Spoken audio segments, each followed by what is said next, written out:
Faith, and welcome to Faith's Take, where I talk about anything and everything that I find interesting. And welcome to my 100th video, where we're counting down my top 20 most underrated MST3K episodes. As I stated in my last few videos, I wanted to celebrate my 100th video with a new top 10 list, but as I started rewatching all of these and scouring the full series list to pick and choose, I just couldn't stand only featuring 10. So I figured, what the heck, this is a big list for a big occasion, and we're counting down my top 20 instead. Now, we all know Space Mutiny, The Final Sacrifice, Mitchell, and so many others, but what about the ones that are almost never talked about or given the attention they deserve? Well, that's why I'm here, to hopefully introduce you to a few episodes that you should give a shot. Let's run down my criteria real quick, since the episodes I find underrated and the episodes you find underrated could be completely different. These picks are made up of A. Episodes that I enjoy that others seem to hate. B. Episodes that no one talks about, at least from my own personal experience. C. How much I enjoy it. And D. How often I personally watch it. I could have put a lot of the ones I already featured on my top 10 Mystery Science Theater episodes list, so I limited myself to only one honorable mentions from that list, and that's it. I wanted to make sure to give as many different episodes the spotlight as I could. Also, The Christmas That Almost Wasn't from Season 11 would be very high on this list, seeing as how I love it and almost everyone else in existence seems to hate it with a passion that burns with the heat of 1,000 suns, but since it's a Netflix exclusive, I don't have any footage. It would have been in the number 3 spot or so, in case you were wondering. But with all that said, it is finally time to jump into our 100th video with my top 20 underrated episodes of Mystery Science Theater 3000. Number 20. Well, would you like to dance? Later. Business before pleasure, you know. You really think it'd be a pleasure to dance with him? Since I'm reviewing every episode of the show, I've had to go back and start watching all the Season 1 episodes, most of which I've avoided for the past 7.5 years.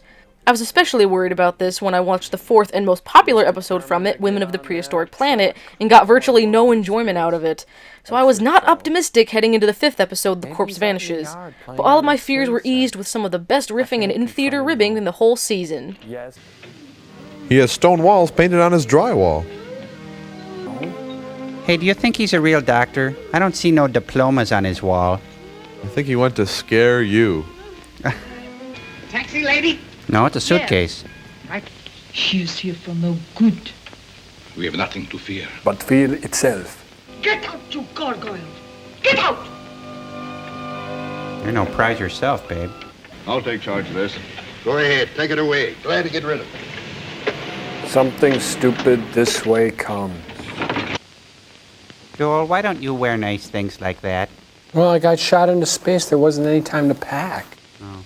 This episode has a great advantage over the others in the season, in that the movie itself is actually pretty interesting for just how strange it is, with brides mysteriously dying on their wedding days and their bodies being corpse-napped by Bela Lugosi. And when the riffs are as sparse as they are this early in the series, an intriguing movie becomes much more important than usual.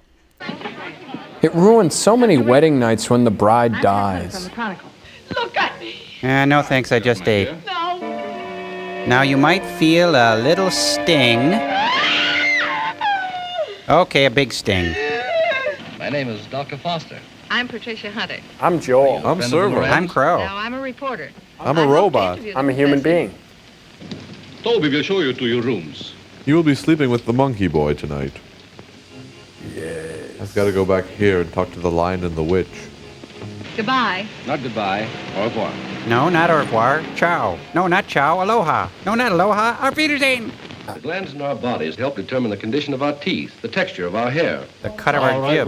Learning is fun. I wouldn't. If he doesn't, I'm the sucker and I'll have $500. And if he does, you have an exclusive story with big, juicy headlines. Big, tender, sloppy headlines slathered with you're sauce. So sad. Hey, come on, it's not a real wedding, you guys. Don't cry. We know, it's the script that's upsetting us. While not a great episode by any stretch, it is definitely the best from Season 1 that I've seen thus far, and I'm shocked that it's so overshadowed when the season is brought up. If you're going to watch one episode from the early days, this is the one to check out. I'm sure it was just a nightmare. I think this whole place is a nightmare. So do we. Lynn and his wife were actually... Number 19. Well, this is a very nice place. I could see why families would want to be... Ah! Whoa! This episode actually starts with a pretty well-known short that, of course, is really good. This is the fairground where the fair is held. Any questions so far? This is a jet plane. Where's the corn go? Wonder what it would be like to fly it. over Cambodia, secretly maintaining plausible deniability. Here is a track. The parade is put on by the farmers' clubs from all over the state. Scientists aren't sure what this represents. But this actual movie's riff is really good too. The movie is a made-for-TV pilot from famous television producer Quinn Martin, and this movie clearly wanted to kick off a Hawaii Five-O-esque show, so much so that even one of the original Hawaii Five-O cast members is in this thing. But instead of focusing on the police force, it focuses on the lamest spy network the island has to offer. Go ahead, you're clear to send message to Aunt Mary. Code 2. Tree may be in paradise. The hell does that mean? Over. Marie, keep the party going, huh, baby? Oh, she'll look like a game of ring toss before the night's over.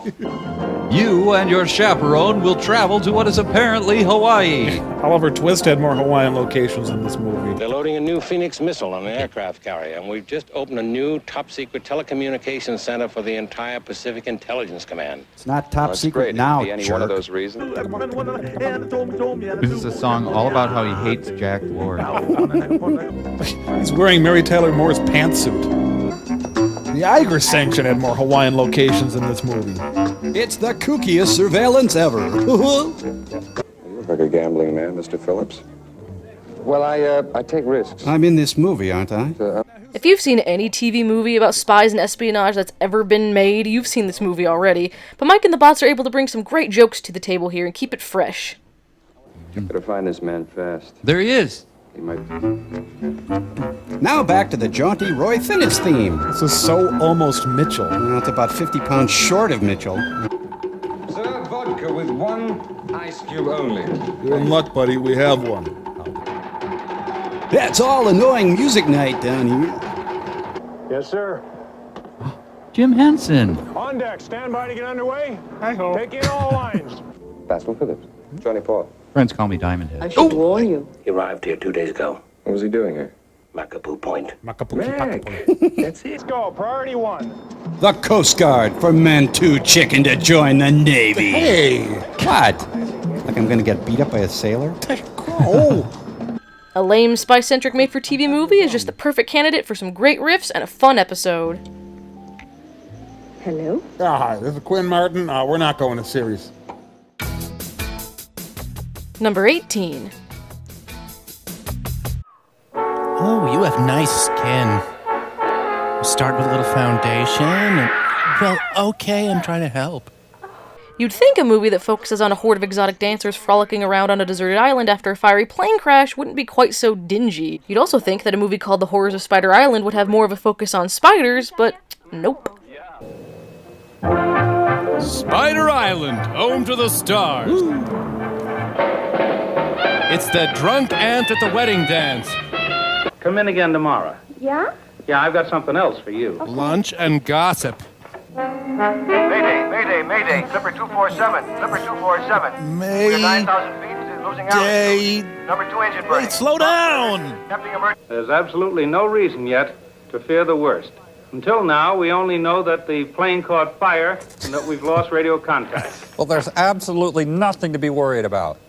A ship has to go by here sometime, or we've got to at least see some land. How big can the ocean be, anyway?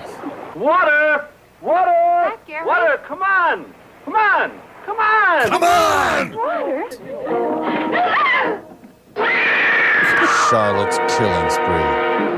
Oh. He's gorgeous. I'm terribly afraid something awful is going to happen. Unlike the plane crash.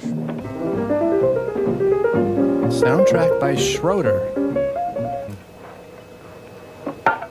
It didn't stay in the air. Look out, will you? The Horrors of Spider Island is a terrible mess of catfights, bikinis, and a quite noticeable lack of arachnids. And this is such a bizarre little thing that Mike and the Bots have a lot to work with, from the weird acting choices to the unfitting title.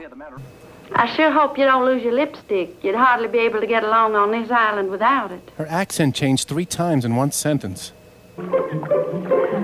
Man, the best thing I ever found in a tide pool was a sea urchin. Get going into the cabin. What a coincidence. That's where I wanted to go. I said get going. I'll have Babs mess you up. All right. But there's something moving there. I don't hear anything. They're all dubbed by the same person. Okay, let's drink to that. Yeah. Well, here's to the trip. Cheers. Cheers. Man, I'd pay $11,000 to be there right now. Do you think people... Man, I would love to be chased by these villagers. Yeah, that'd be great. Surrounded, beaten, and burnt. And... No, that's not what I meant. Man, this is too much even for me, Mike. Can't we see a couple of elderly scientists in lab coats talking nonstop instead? Well, at least I got a kicky scarf out of this deal. Hey! While I find the first half to be a bit stronger than the second, this is still a great episode that's definitely worth a watch.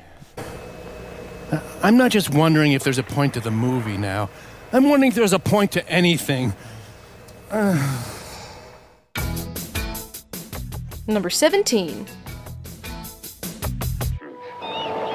Untouched by human greed or ambition. Bats are without sin. Free from the... Now I can understand why a lot of these episodes aren't talked about that much. Some of them just cater to my personal sense of humor a bit more, you know? But I've never been able to understand why this episode hasn't become more well known. If you take the stupid man goes monster story from Werewolf and countless others, the ridiculous and forced romantic couple aspect from at least 50% of the movies that this show has featured, and the skiing from Avalanche, you pretty much get this movie about a mildly irritating spelunking scientist becoming a man-bat. Take me out to the ball game. I can't even do one push-up. I'm sorry, Cass. I keep forgetting they turn everybody else off. They turn me on. Oh, Elvis, please! Down here! Are you all right? Yes! Well, just go on then. Have you ever thought about what we look like to a bat? I don't care about bats. I care about you. I care about me too. And I... He's turning into a damn werewolf. Okay, it's the Bats Motel.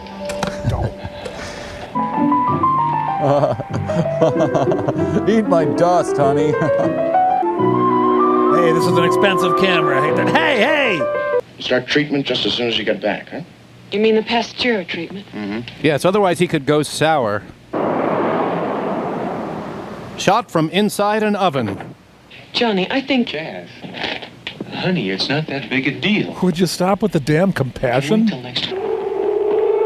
I took a nap in the blast furnace. As you may or may not notice as this list continues, I'm pretty fond of the episodes with a little less of the sci-fi and monster-based movies and go more for the plots that focus a bit on the quote-unquote character development in their stories. But I find that this one gives us a good balance of both the lame monster flick and the awful character dialogue to give the guys a fantastic piece of cheesy film to riff. I found this near the body. A signed confession from you. It's yours. In your mind, you killed the nurse. Which is what you did, so it's fine. Why? You're a doctor. You didn't help her. Guilt.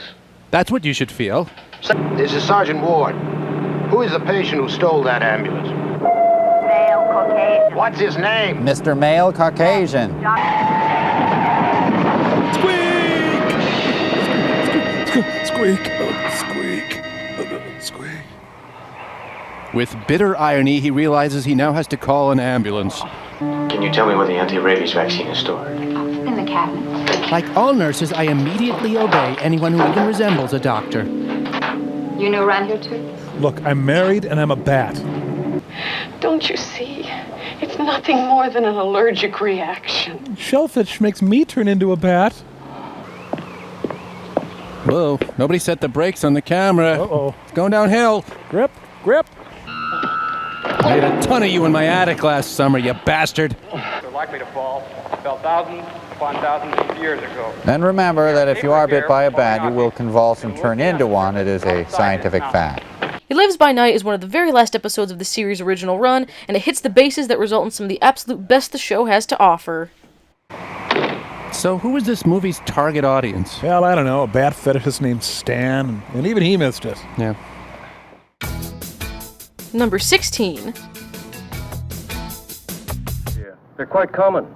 That's why tribes in this area have so many legends about lizards. Ask me to tell one, ask me to tell one, ask me to tell one. Ah yes, the movie that played California Lady. Well, that song and band have become semi-famous in the MST fandom. The episode as a whole doesn't enjoy much of the limelight, but once again we have a perfect part human turning monster, part human relations movie that add up for some great cinematic swill for our trio. Man, the producer got the hell assisted out of him. Thanks, I'm glad to know. Knowledge equals gladness. What's that? It's a Grand Fury about 1973. It's one of my favorite places on Earth. After Branson.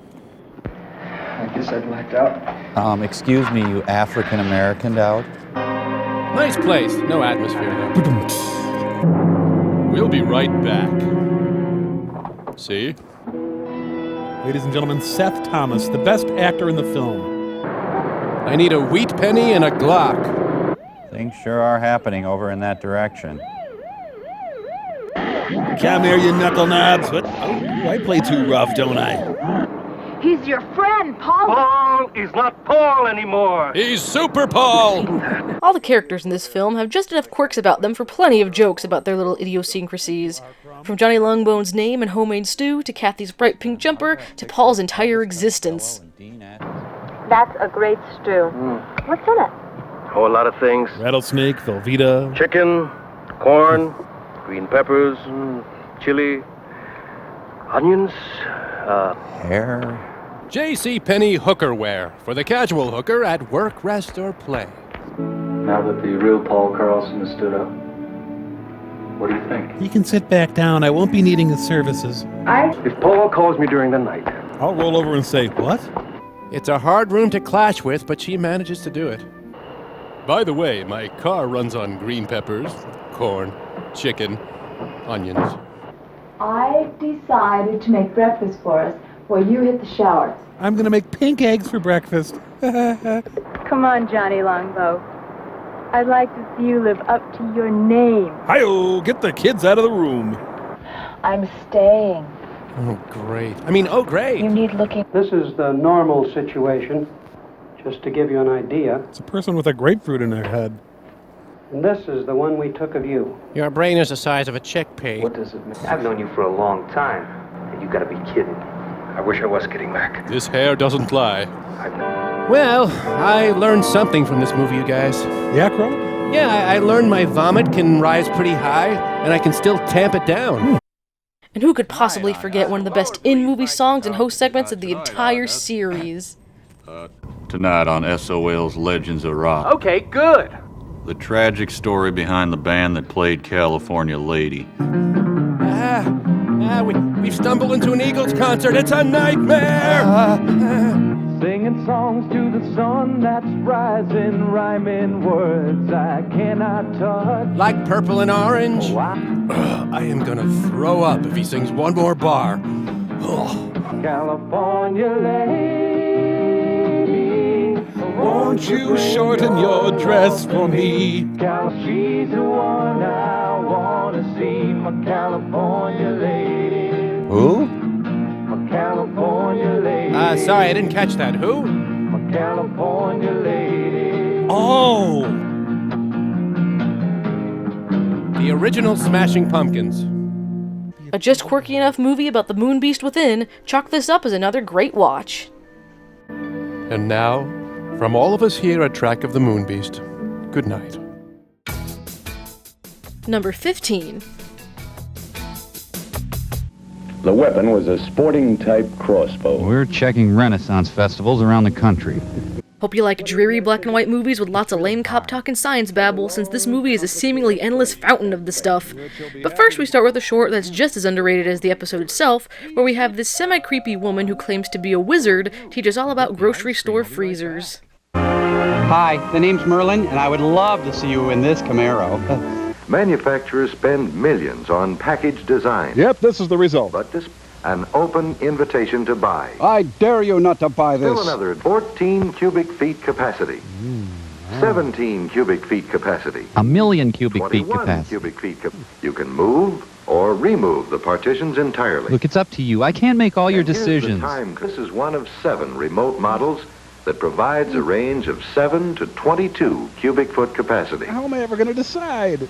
The movie itself is a bland murder mystery about an unlikable model getting murdered via crossbow, and this insanely odd self-proclaimed scientist, though I highly doubt his credentials, who believes he's developed a way to talk to the dead, and his cop friend who needs his help solving the heinous crime. The motion picture you are about to see is based on a true incident taken from a recent psychic research file. Wait a minute. Can we go back a bit? I'm a little confused. Me? You? Who am I? Frankly, I've forgotten. What is metaphysics? It's really hard. There's a long, complicated explanation to that question. Which you'll be happy to give us. We thought that she spent the last moments in her room and that she saw no one during that time. No one. We were later proved wrong. Why'd you bring it up? Her back. Shoot that poison arrow through my heart. Time is very important to us. Every moment counts. Sorry, Lieutenant.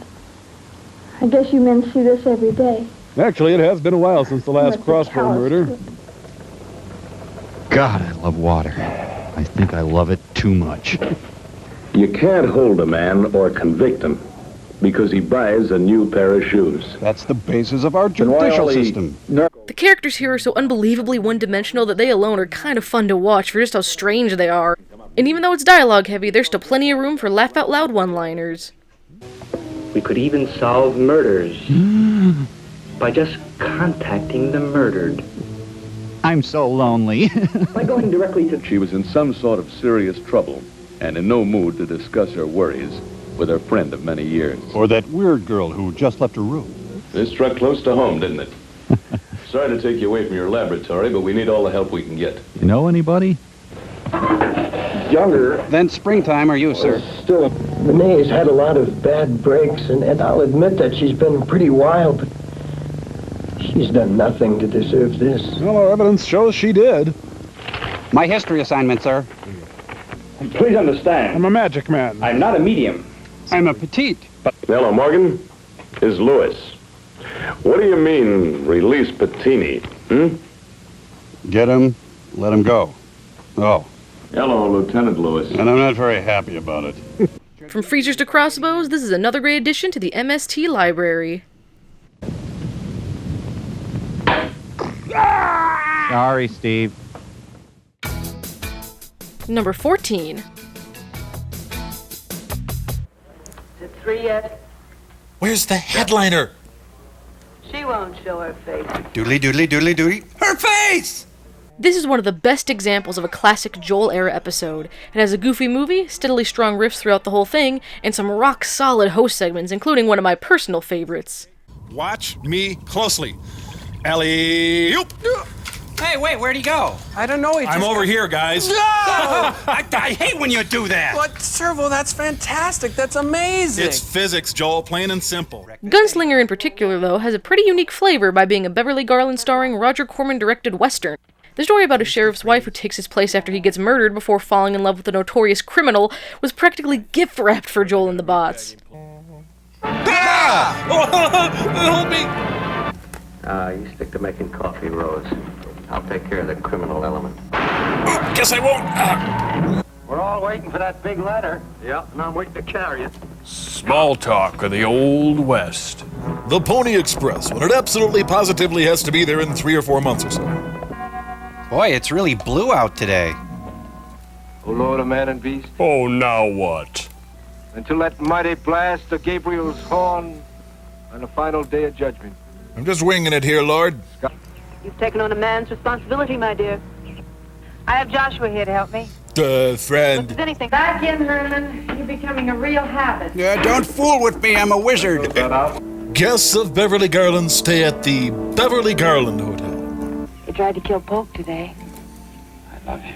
I'm glad you didn't get to. I'd have had to kill you. Now he's the sensitive, cold-blooded killer.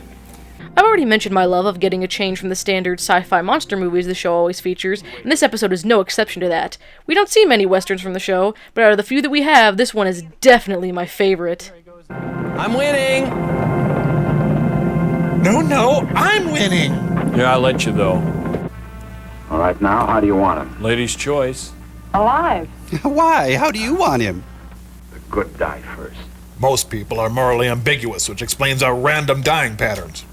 No point in my having to trust you when I can worry about nicer things. What things? Raindrops on roses, whiskers on kittens. The doors don't open like that. There's a number. He's in the hall. Crazy coming up here? In my hallway. Why am I such a misfit? Oh, he didn't murder them outright. He just fed them to the Yankees. With a choice of salad, soup, or juice. Dear Steve, stopped by. You weren't here. Borrowed some pants and a blouse. Hope you don't mind. Keith. In case I don't see you again, there's something I'd like to ask you. What is it? Do you... What's Fred McMurray like? This penultimate episode of Joel's saga as host is one that I simply can't recommend enough. Man, this movie is just sitting on my head and crushing it. Number 13. Michael Eisner and Jeffrey Katzenberg's last meeting. This is another spy flick from Season 6, but instead of Hawaii, we're in Europe, and I guess technically the stakes are higher, since as the title implies, there is a death ray involved. It turns out that some European guys have created a weapon, and it's up to Agent Bart Fargo, whose name is so ridiculous you don't even need to write jokes about it, to stop them from destroying the world. However, these villains seem to be so incompetent, they'd probably end up ruining their own plans given enough time. Okay, everything's in order. Let them through. What country is this taking place in? Europe. Unfortunately, my work on radiation is as dangerous as the discovery of atomic energy was. Isn't that radiation it may either too? contribute. On behalf of the ugly European society, we applaud you! Danger, twist tie. Don't forget it's top secret. Read it, and then destroy it. Is that clear, Fargo? Yeah, everything's clear. It's clear this is bogus, Just a man. Well, that does it. Time for my obligatory flirting scene. As a fashion editor, I'm just like you, continually traveling. But one soon gets used to it, luckily. Danger, small talk. Where are you bound for? I don't know who you are, honey, but Bart Fargo owes you a favor. Oh, in that case, take me out to dinner. We're looking for a man. Are you him? My word, so am I. Let me know if you find an extra one. I think you know what I meant. Sure is a big debt to repay. Forget it. Our hair is our special bond. How about answering that question? Yes, I will be Mrs. Bart Fargo. Keep quiet, you. Go sit over there instead. That's your punishment. We'll go to the billiard room. Well, you're all going to be Bart Fargo-less for a while. Lucky guess, I gotta admit. Open up! Let us in! Thank you, Fargo. For being a major agricultural center in the upper Midwest. Take them both to the villa. Bart Fargo is hard to watch. This movie is even goofier than Codename Diamond Head before it. At least Diamond Head didn't require any big effects or anything, just a couple of lame action sequences. But it seems that the folks behind Danger Death Ray were feeling ambitious and wrote in a ton of that sort of thing. Well, the results are about what you'd expect from a film like this. And to top it off, we've got one of my favorite running gags from the entire series with the film's nonsensical theme song. Get this toy out of here, quick! Honest to goodness, real, not toy helicopter. This set is at least 3 box tops. Special effects by Billy. Hot Wheels. In the Ba-ba-da-ba-da-ba story. Ba-ba-da-ba-da-da. Have Dr. Carver bring them in, please. Ba-ba-da-ba-da-da. Okay, here we go. Ready? Bing. Ba-ba-da-ba-da-ba-da-da. You might want to notch down the music while I'm trying to sneak in. Ding. Ba-ba-da-ba-da-da-da-da. Boy, that's fun. I can't get enough of that. Pick a terrible name, silly movie, and absurd soundtrack, and here's yet another fantastic entry in the MST3K repertoire. They're at the end of the Ba-ba-da-da-da-da toll. That was Ba-ba-da-ba-da-ba-da by the Doodletown Vipers. Number 12. Hey, Marv. The school called. Everyone hates you. This is definitely one of the more depressing films on this list. In fact, if you've seen much of Season 2, this movie would fit right along with those films. It's all about a kid who's been handed some pretty tough breaks and starts making very poor decision after very poor decision until everything just spirals out of control. Kinda like if Jimmy from I Accuse My Parents was even more sad and pathetic.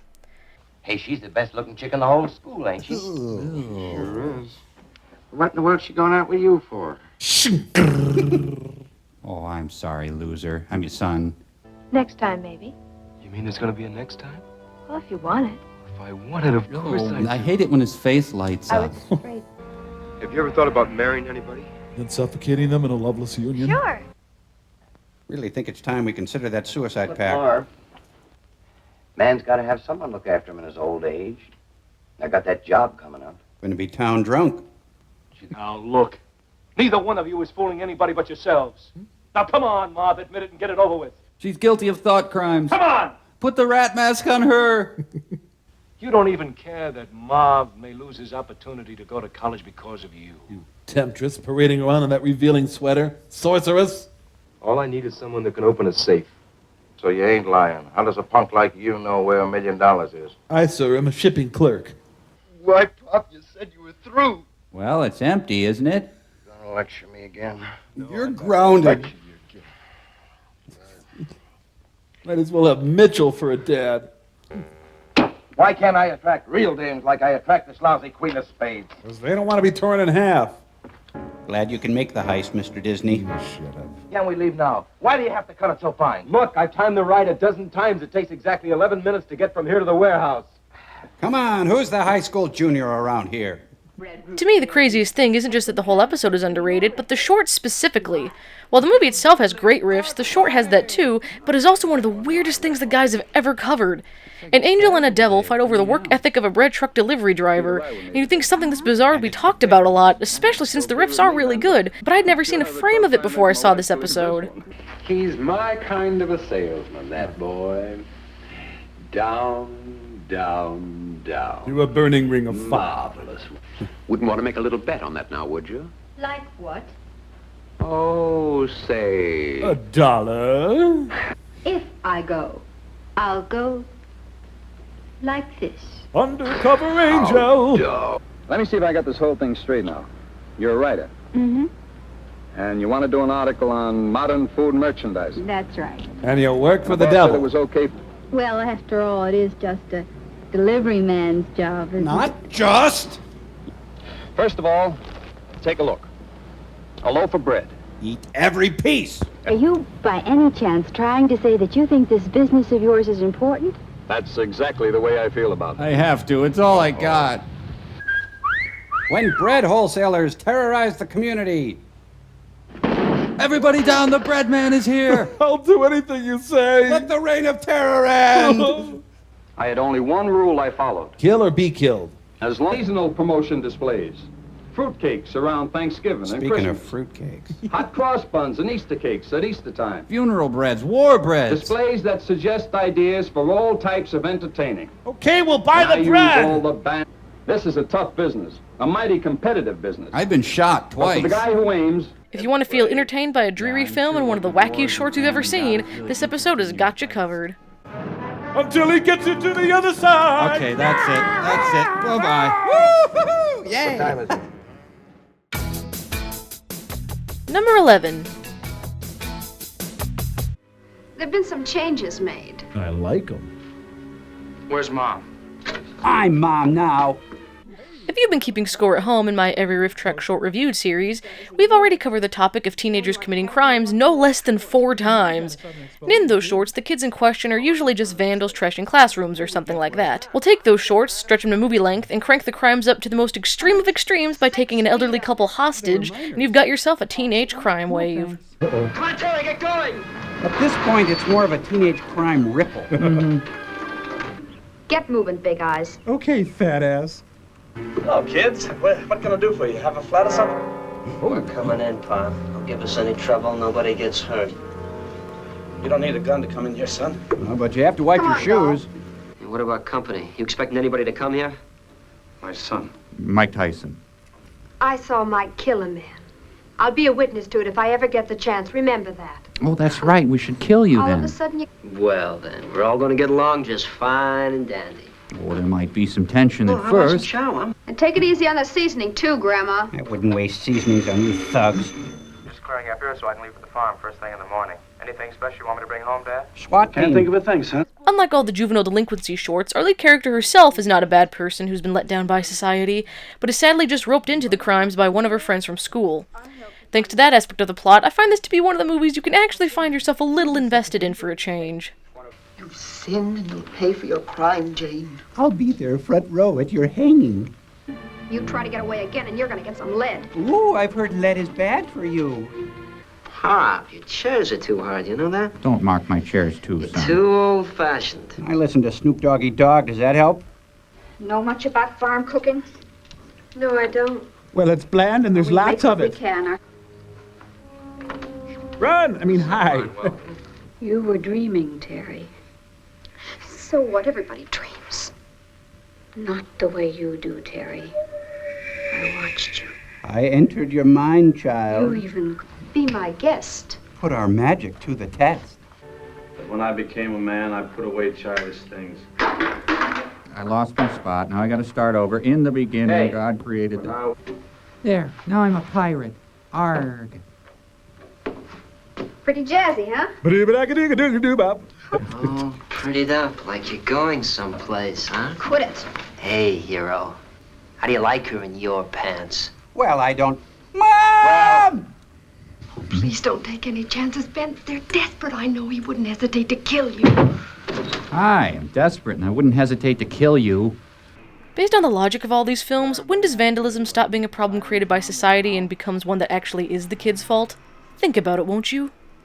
No man can serve two masters, for either he will hate the one and love the other, or else he will hold to the one and despise the other. You cannot serve What's it God saying there by getting the smoke, Pop? Well, I'll check Ezekiel. Hey! Number 10. Yes, plenty of room for development in Malta. Malta, makers of fine crosses, knights, and falcons. Here we have mystery science staple Jodan Baker in an episode that is not Mitchell. This time, instead of playing a slovenly cop here in the States, he plays a slovenly sheriff that gets sent out to Malta after accidentally stopping a world-famous mobster. Of course, Mike and the bots take all the shots at Jodan Baker that they can, and I love every single minute of it. Ooh, I wish I was illiterate so I didn't have to read that. The sun is blotted out as Jodan Baker approaches. You think you can take me? Go ahead on. Here's my meaty flank.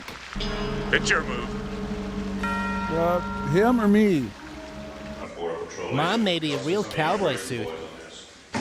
You see, Mr. Palermo's been a major source of embarrassment to the Italian government. That's hard to do. He's made...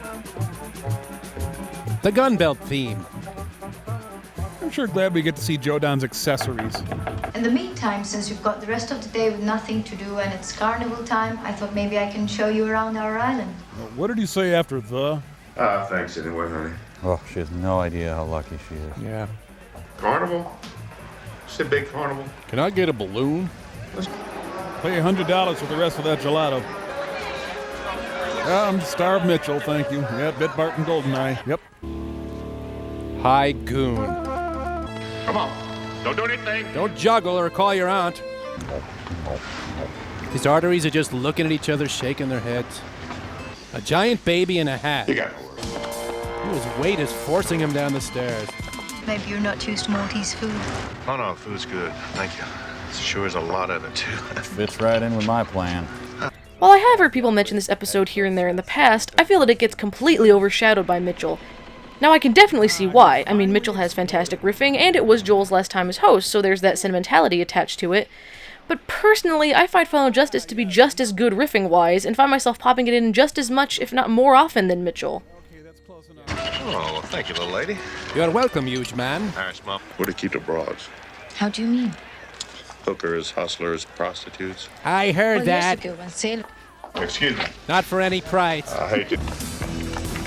He's a beef town chunk on a Saturday night. Damn boat load limits. I'm always exceeding them. We're taking on water. Well, that's just me sweating. Dangerous for Jodan to be on the water. Someone's bound to harpoon him. I wouldn't like it if I found out you was lying to me. Well, you're fat. I know a lot of... Stop this fighting! Well, I did all I could. Look out, men. He has an inner tube. He's winning, but these guys are Maltese. How was that? You know, my ancestors We're large, soft rocks. Well, they're Italians a pussycat compared to me. Our hero, a murderous elf who threatens women with coat hangers. Jodan Baker is carried to the set of Final Justice. Oh no, I think I'll need a freighter. There's a pier leading up the back way to the villa. Now, if I only had a boat. A gravy boat. No, but I won't let you go in there alone. You'll never come out alive. Yay. My business. Ah, he finally exploded. Why settle for only one lame Jodan Baker outing when you can have two instead? Wow, this movie's really drawing me in to a deep well of despair. Number 9. Well, sorry, they overbooked the flight. You'll get a free ticket when you hit the ground. So long.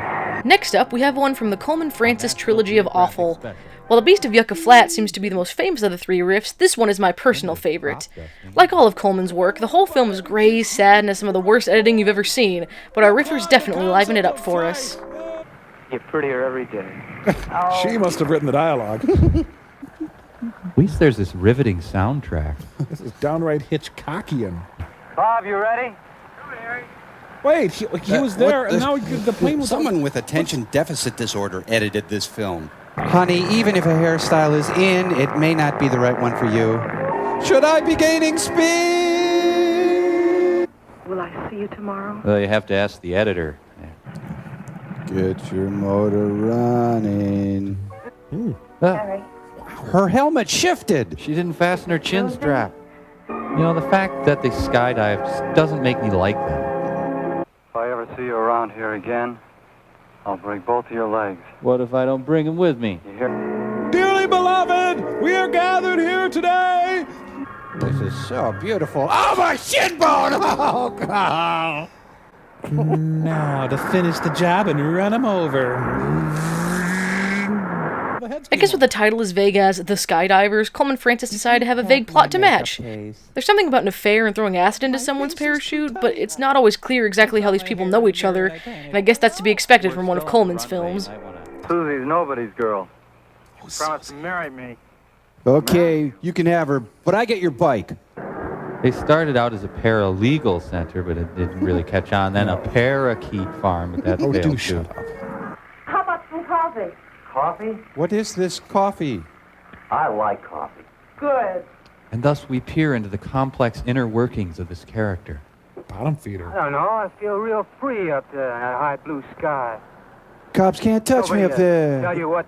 Okay, whoa, too sharp, whoa, and stop. Okay, we getting this? Keep those cameras rolling, come on. Beautiful, out of the car, yes, turn, do that devilish curb step up. Beautiful, print it.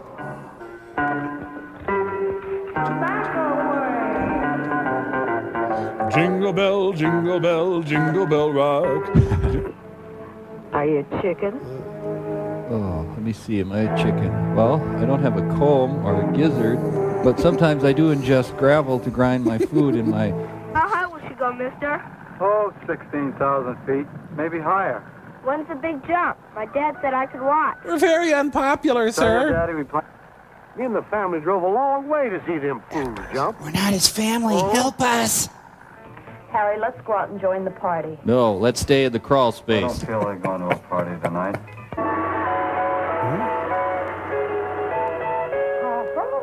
Thank you. That's good. That's enough. Thank you. Thanks. This one also comes complete with a great short about a teenager's unhealthy love for woodshop to tie it all together. You know, it's fun to have an idea. There, wasn't that fun? A plane. These tools are my friends. Or a chisel.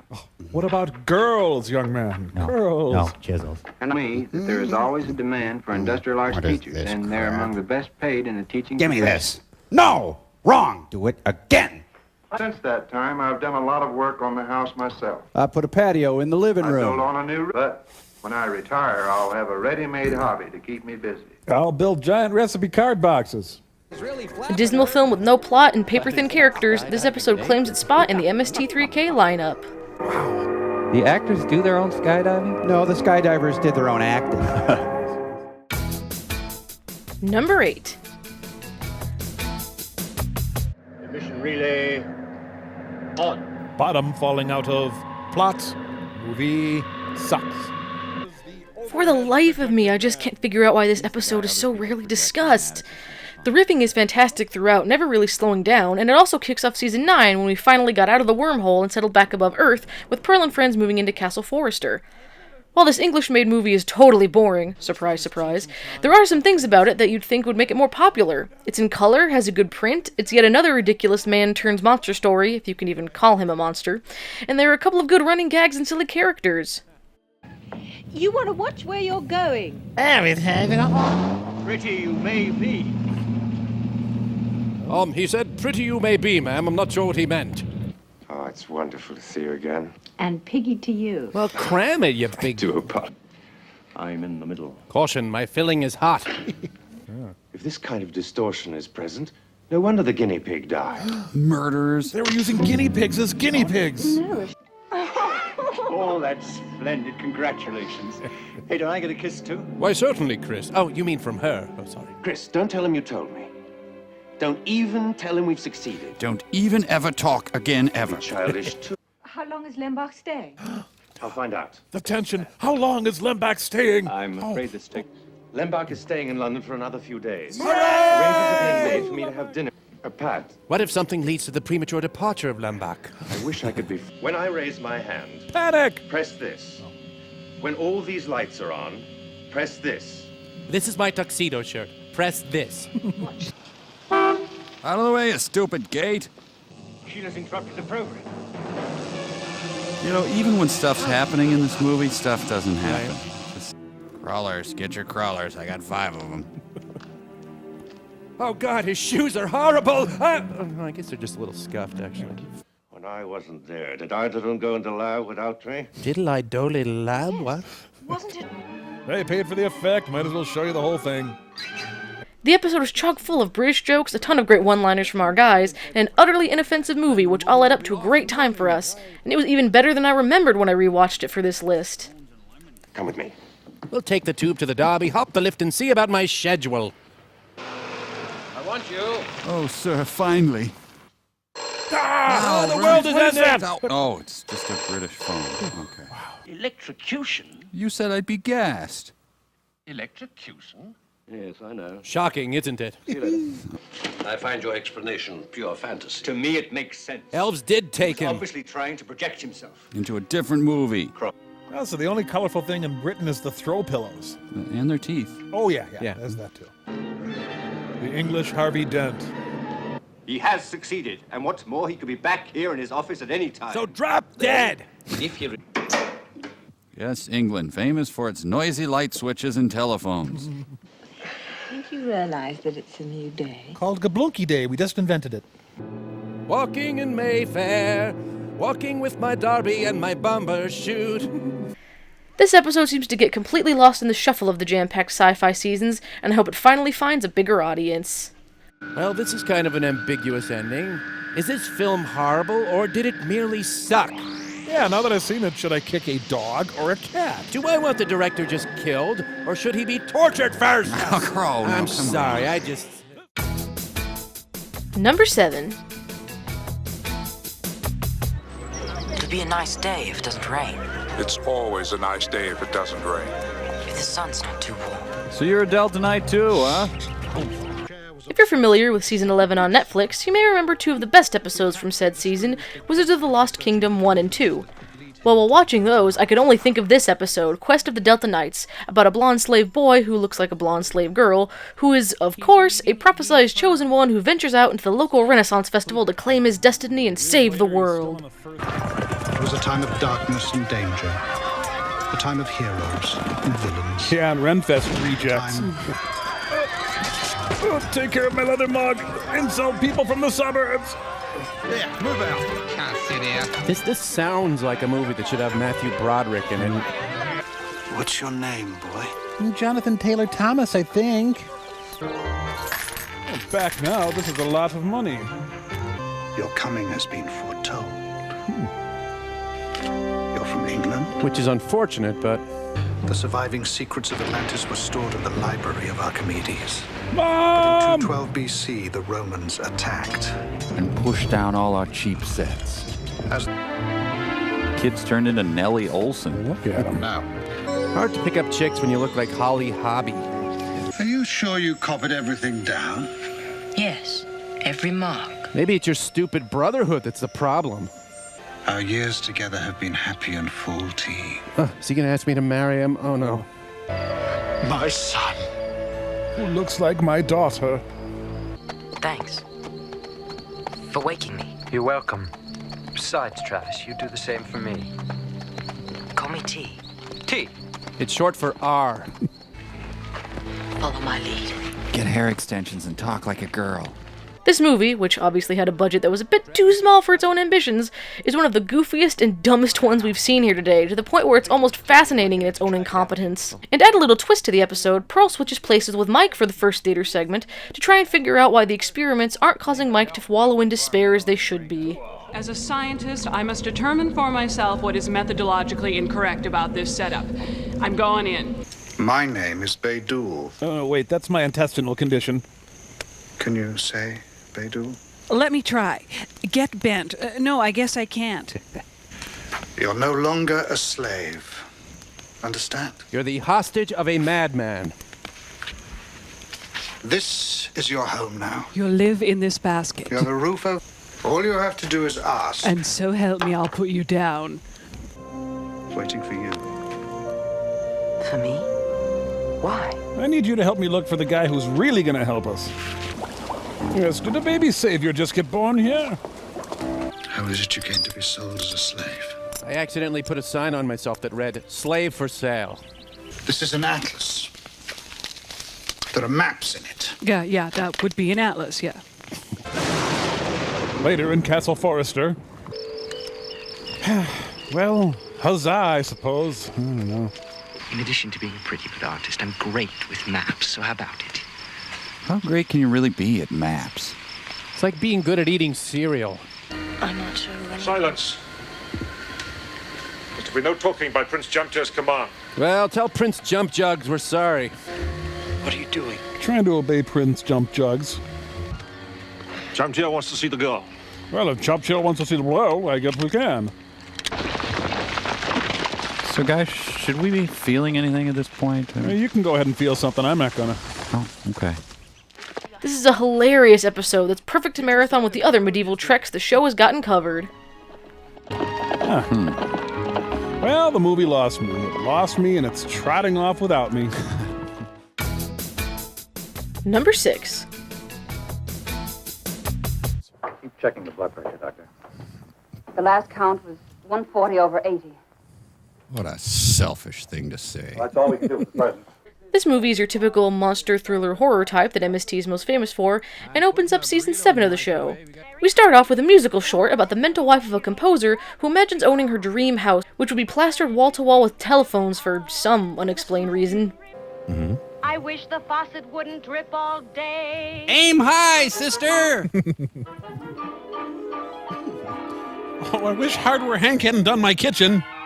It's nice to have a telephone to blend with my new drapes and rugs. A living room, that's all. Bang, bang, bang, bang, bang, bang, bang. Well, Jeff and I were going to get the racing car beds, but we decided on these. A yellow room with turquoise and white, and maybe a telephone that lights up at night. I wish I may. I wish might.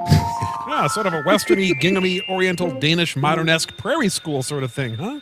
Into the actual film, after crash landing a satellite on Earth, a supposedly dead astronaut wakes up to find that he's been mentally jacked up and impregnated by an alien creature that looks like a giant parrot that's been covered in papier-mâché and seaweed.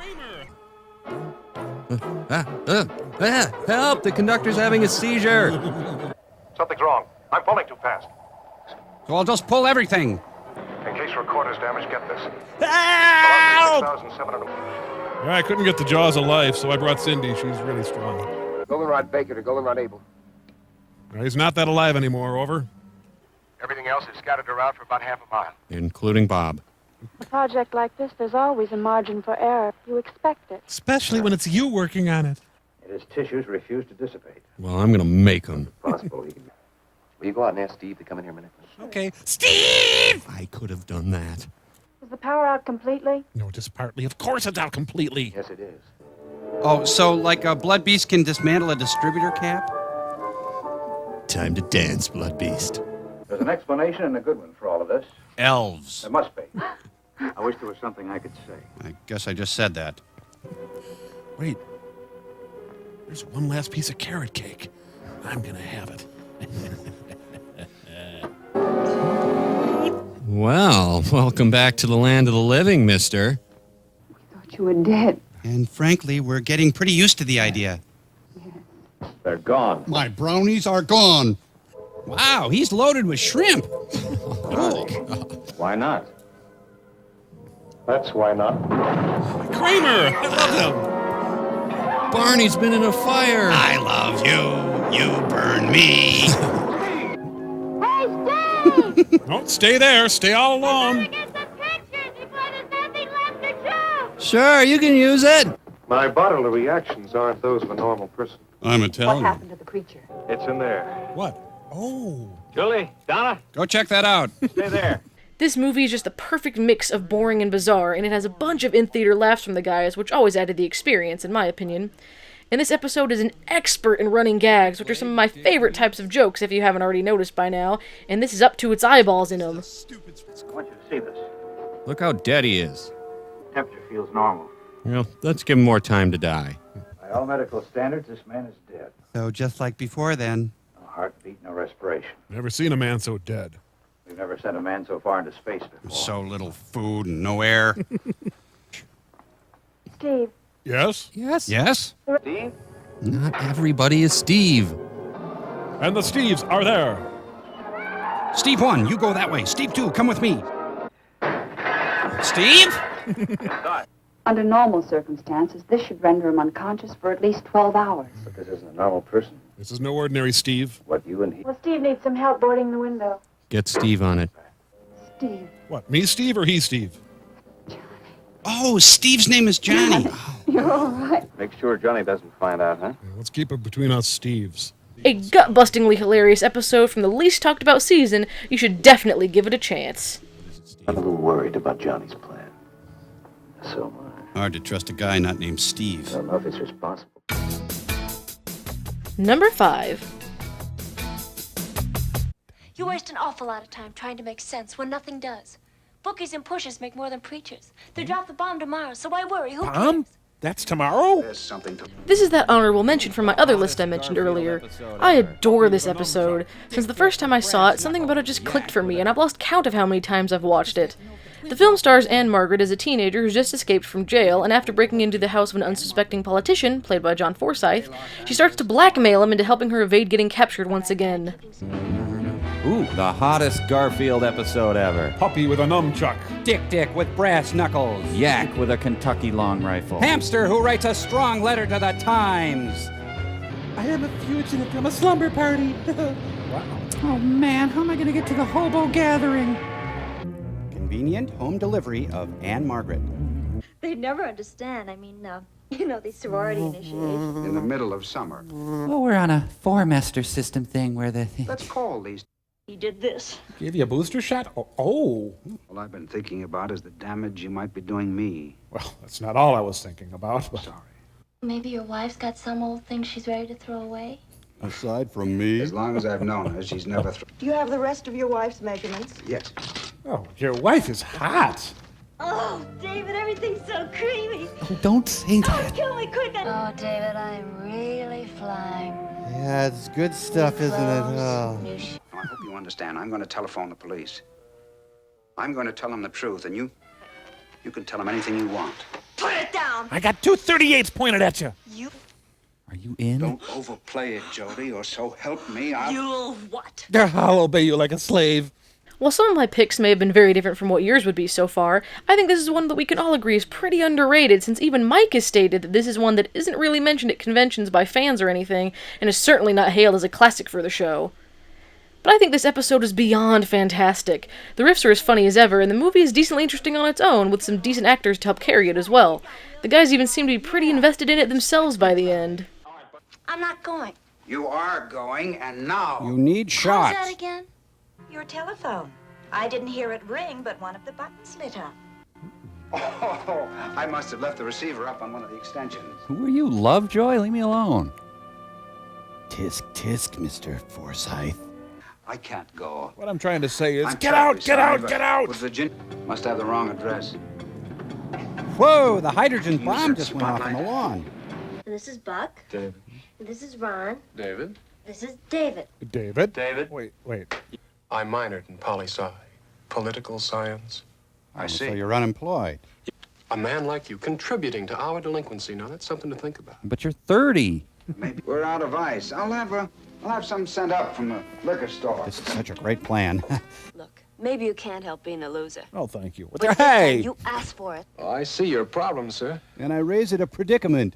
The old bat that runs this place is practically blind. Gotta watch that sonar, And just though. in case... So you just hustle on down and get us a bottle. And then you get your key. Well, she's always been straight with me in the past. Fair enough. Someday you'll see me and you'll say, Damn, there she is. This is easily one of my favorite episodes in the entire series, and I think any fan of this crazy show should give it a look ASAP. What's happened, Jody? What's wrong? Just go, you idiot. Number 4. Squeamy didn't believe her, and in a way you couldn't blame him. Who in their right mind would believe a man had returned from the dead? Only millions of Christians. Squeamy actually... While I think most Joel episodes are given their due appreciation, this is the one that I feel gets much less than what it's owed. The theater segments kick off with a pretty good short, the second chapter of the Undersea Kingdom serial. Hey, it's the Undersea Kingdom for you and for me, where the men are in dresses. I feel the earth move under my... Look, it's the Quad Cities.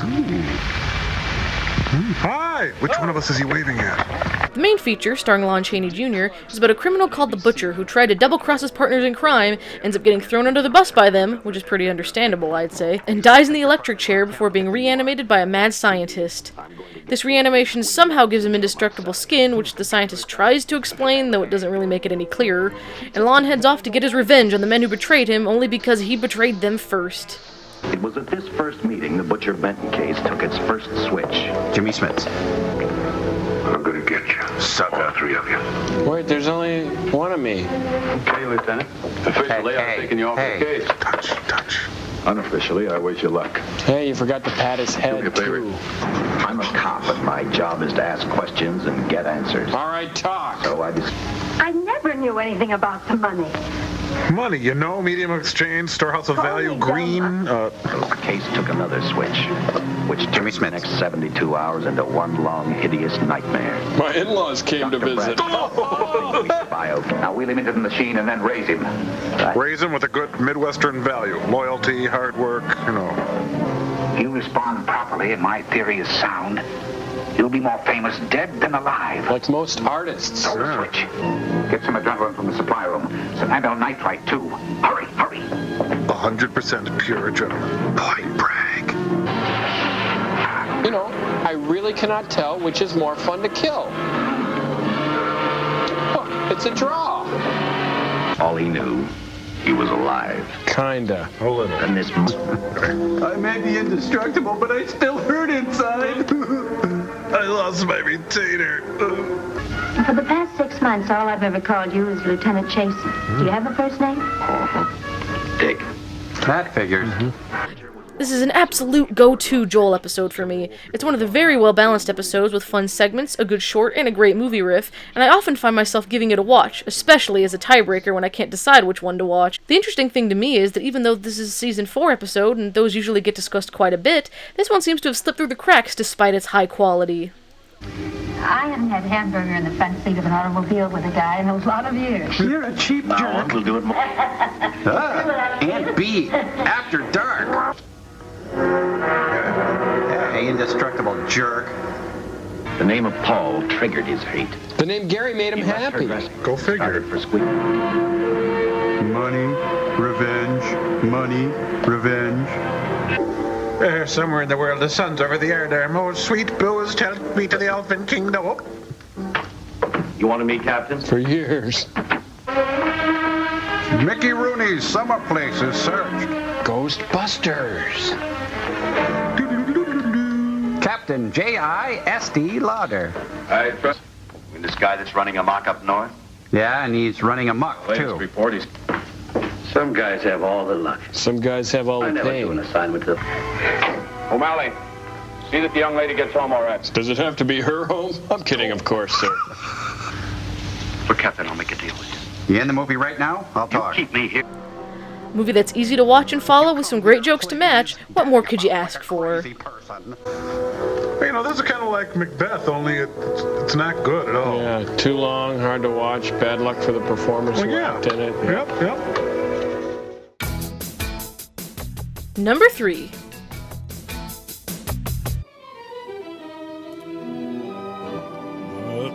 Hey, you must know how he feels, huh, Servo? Hey! That's pretty good. Here we have another great episode from the oft-ignored Season 7, and it deserves to be seen by all. We start with a great short that I could watch over and over again and laugh just as hard every single time, despite seeing it who knows how many times.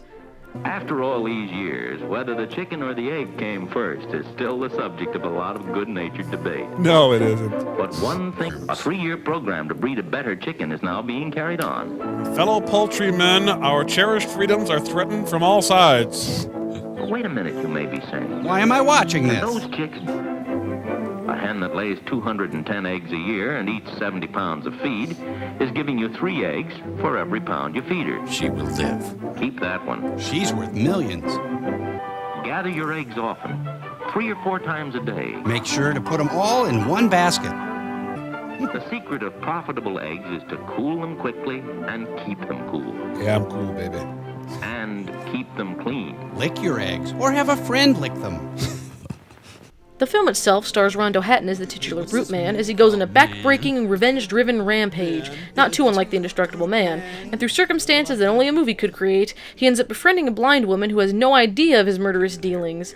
I couldn't stop cracking up rewatching this, even though I've seen it countless times, and I'm not the only one, since this episode has plenty of the in-theater laughing that I love so much. Hello, John. What do you know? Just got back from the Broadway show. Ta-da! This Brute Man sounds horrible. Where can I hide? Oh, wait, I am Brute Man. Now keep everybody back. All right, everybody's back. Well, I could have done that. Let's see, where was I? Holy night! The stars! Here's number 23, Donnelly. But be quiet. We have to sneak up on him. We'll give the whole district a house-to-house canvass. That'll take a very large canvas, sir. We stumbled onto something this morning. We stubbed our toe. It's an old college custom, keeping football stars eligible to play. It wasn't because Hal was dumb. But he was. He was plenty angry because I'd outsmarted him, and he showed it. I'm gonna grow an ugly face and kill you! The main complaint I've heard about this episode is that it's uncomfortable for some people to watch the film because of Rondo Hatton's condition and the real-life tragedy of it, and that I can totally understand. Of all the problems I've heard from others about the episodes on this list, this one easily makes the most sense to me, and I get if it could be a deal-breaker for some. But at least the film recognizes the tragedy of it, and that grocery clerk scene makes everything more than worth it. A mental quirk can develop into an extreme case of paranoia. So quit looking at me. You see, I'm blind. Lemon Jefferson. Well, thank you very much for the information you've given. It was long-winded and pointless, but thank you. She can't hear him? She's the most inefficient blind person I've ever seen. That's a very fine piece, my friend. Very reasonable. You can have it for... 35 uglies. I mean, dollars. What's the matter? What's wrong, Hal? Should I be afraid? Might be a good idea. Everyone else is. Well, now I am. I can't tell you. It's a surprise. Do you want to be friends with me? Gee, I don't know I have so many. Well, okay. Sure. You're not. Your face. Yeah, like you're a total fox. It frightens you. I think I understand. You're a hideous murderer. Now the end is near. It happens every time. I can't help myself. Raise the final curtain. Welcome back to 1910. That creeper guy murdered somebody again last night. Oh, murders, detectives, gangsters. That's all you think about. Get the broom. I think about sex, too. Yeah? I didn't say anything. Where did this come from? Somebody stuck it under the door. I hate customers. Don't you think it's kind of funny? Sticking a note under the door? No. Go to hell. Don't go trying to make a mystery out of it. Piss off. Somebody probably... So he's the creeper. Or you just creep along with that. I mean, hurry up with that stuff. And then get back here and do the rest of your work. Dear God, I hate you. I hope you die. An episode where the upbeatness of the riffs totally overtakes the dreariness of the film. Put on a cheerful disposition and take a look for yourself. How'd I do? Great. We're still a good team. That was a long, dull scene. Congratulations. Homicide. Number 2. Oh. This place could use a shrub, or hell, even a stick would cheer it up. When I decided to do this list, this was the very first episode that came to mind. You'd think seeing Mike, Tom, and Crow tackling Hamlet would be considered one of the best and most beloved episodes of the show, but no, everyone seems to hate this episode as if it ran over their bikes as kids or something. I've heard a lot of arguments against this one that all boil down to it just being kind of slow and dreary. What that tells me is that they're letting the quality of the film slowly consume them from the inside out, and not paying much attention to the riffs themselves, which could actually help them keep a grip on reality. Into the actual episode, it has what I think is one of the best opening setups of the whole show. After winning a bet with Pearl, Mike requests that Hamlet be the movie of the day, and soon regrets not being more specific. We're then treated to a drab German version of the Shakespearean classic that, granted, is terrible on its own. Okay, Pearl, let's raise the stakes a little bit now. If we win, we get to choose the movie we watch. If you win, we'll watch 2 movies. Now, you think you can take me? Go ahead on. It's your move. I pick middle. Yes, let's see. Yes.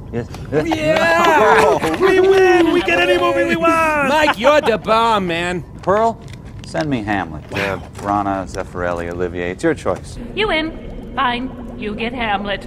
Oh, boy, do you get Hamlet. A dark, dreary dubbed version made in 1960 for German television. San Quentin Prison presents Shakespeare. Halt! Who's there? Stand and unfold yourself. Long live the king. Bernardo? Himself? Wow, good thing he unfolded himself. He was pretty creased up there. Is Horatio there? The pace of him. I have his pancreas in my pocket. In the same figure, like the king that's dead. And get your head off my head. Night fever, night fever. We know how to do it. To be No, not yet. Oh, sorry. Her card tricks really aren't that impressive with sleeves like that. No. Have you your father's leave? What says Polonius? I do beseech you, give him leave to go. Yeah, how do you even rule this clown? Ere yet the sword of most unrighteous tears had left the flushing in her gaunt eyes, she married. Plus, she's marrying Uncle Creepy. Wicked. Hail to your lordship. Good evening, sir. You can brood here. I'm done. Hooray! How's it hanging, you son of a... Hey, come on, man. We've seen like 8 ghosts. None of them have been even close to my dad. What does this mean, my lord? And now my little Margie. The king. The big number 1. Scrooge. Oh, wrong story. I'll make a ghost of him that lets me. Yeah, get him, Ham. Kick his ass. Go. All right. While I understand an icky movie hurting people's ability to watch an episode like Manos, I can't fathom why boredom is a problem here. I think the riffs are very entertaining, as per the norm, and there are a ton of episodes with movies just as boring as this one, but no one seems to want to burn those episodes alive, so what gives? The only episode that comes anywhere close to this amount of hatred and disinterest is the recent Christmas That Almost Wasn't from season 11, another episode I love that almost everyone disparaged immediately. I am thy father's spirit. I've got a bit of the flu. Honey, check this out. So I'm Japanese. Sorry. The nun sent me home. My skirt is too short. Rap artist, Notorious King. To sleep. Yeah, that's what we're doing right now, bub. A chance to dream? The impossible dream? My prince? Are back from Photomat. Forgive me my foul murder. It's just that turkey was mouthing off to me. Oh, there's a bee! Okay, me dead. I'll not be juggled with. I'm not a small sack of beans. To have allegiance. Hold off the earth a while. Stop the world. I want to get off. What's worse than clowns? Danish clowns. Danish clowns, the damp, smelly, silverfish-infested basement of the clown world. What would you undertake to show yourself indeed your father's son more than in words? To cut his throat in the church. Now, see, that's a little over the top. No. The queen carouses to thy fortune, Hamlet. Whatever. Finnish Scud missile just exploded.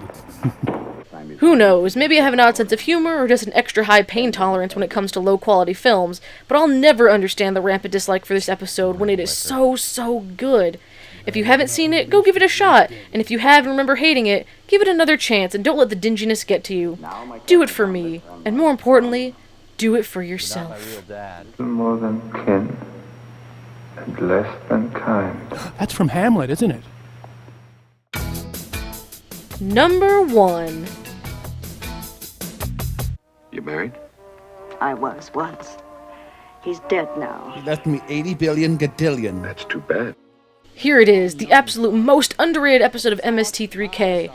I've been completely obsessed with this show for 7.5 years at the time of this recording, and I've never seen another person say a word about this episode ever. Not once!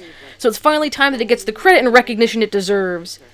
In The Leech Woman, an abusive, greedy doctor and his poor alcoholic wife encounter a creepy elderly woman who tells them that she has the secret to eternal life, and all they have to do is head to Africa. However, it turns out that the secret to eternal life to one must result in the death of another, and I think this is easily the best actual movie of the 20 of these episodes. It's interesting, somewhat dark, but never so dark it's uncomfortable, and yet it's still some great material for our intrepid group of space hostages. You be Blake. And it's so embarrassing to have to report your own death. Here's to you, Whiskey. Why, thank you. The guardian of all frustrated wives. Defender of truth, friend to children. I know you advertise for old women, but the one in the office looks like she came right out of a mummy's tomb. I told her that, too. You are the one in my dreams of blood. But everyone's in my dreams of blood, so it's not that big a deal. It's remarkable. Corpuscle count, blood pressure, teeth all indicate extreme old age. And yet she's only in her late 200s. Would you help her up? Nothing can reverse the aging process.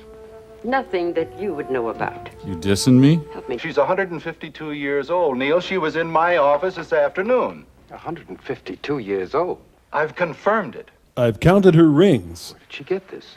You're my life. You and booze. Oh, the matte paintings of Africa are beautiful. Yeah.